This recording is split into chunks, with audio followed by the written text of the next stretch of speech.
Write in sequence the steps for experimental verification of the fact that sunlight is essential for photosynthesis.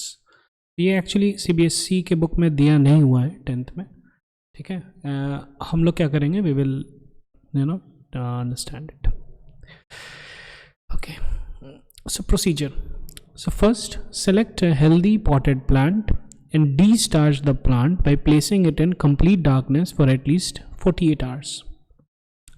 So basically, we want to understand whether sunlight is required for photosynthesis or not. Photosynthesis में होता क्या है? Photosynthesis में खाना बनता है और starch के रूप में खाना स्टोर होता है.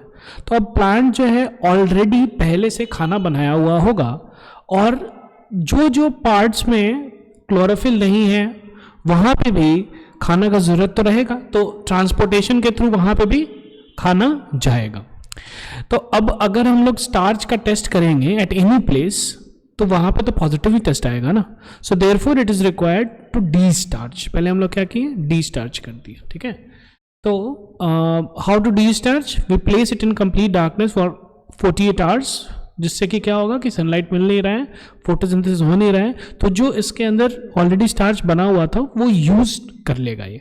तो leaf is D starch so that the previously formed starch of the leaves goes down into the stem and roots of the plant so that newly formed starch is only used in the experiment. अब क्या होगा कि जो नया starch बन रहा है केवल वही डिटेक्ट हो पाएगा.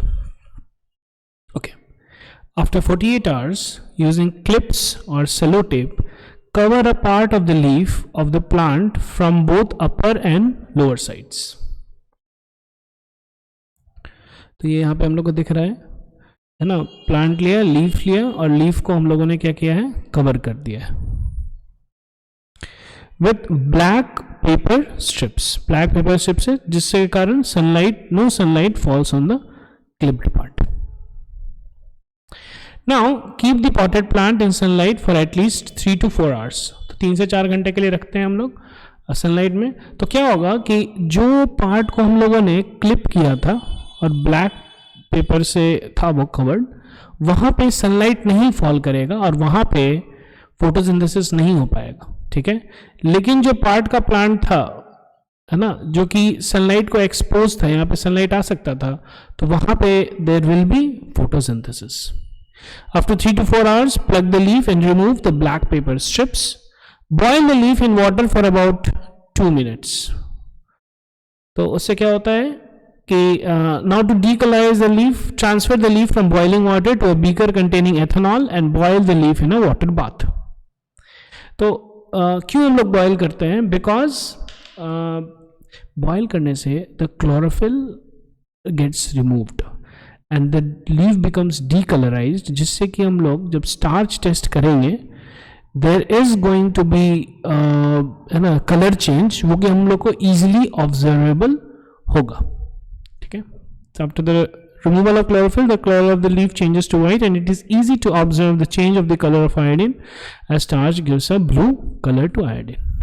Remove the leaf from the beaker and wash it in a water. इसको wash कर लीजिए water में at room temperature. Place this leaf in petri dish and add few drops of iodine solution over the decolorized leaf. The area of the leaf that was uncovered performed photosynthesis and will have starch, therefore it will turn blue-black with iodine solution. ठीक है. तो जो uncovered था वहाँ पे starch का test होगा, है ना, ब्लू ब्लैक वो हो जाएगा, लेकिन जो कवर नहीं था वहाँ पे नहीं हो पाएगा.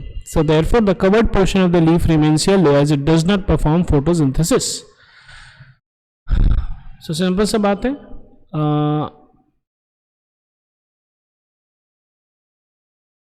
जहाँ पे कवर्ड है वहाँ पे फोटोसिंथेसिस नहीं हो रहा है, जहाँ अनकवर्ड है वहाँ पे फोटोसिंथेसिस हो रहा है, ठीक है. तो uncovered will turn into blue black. Thank you.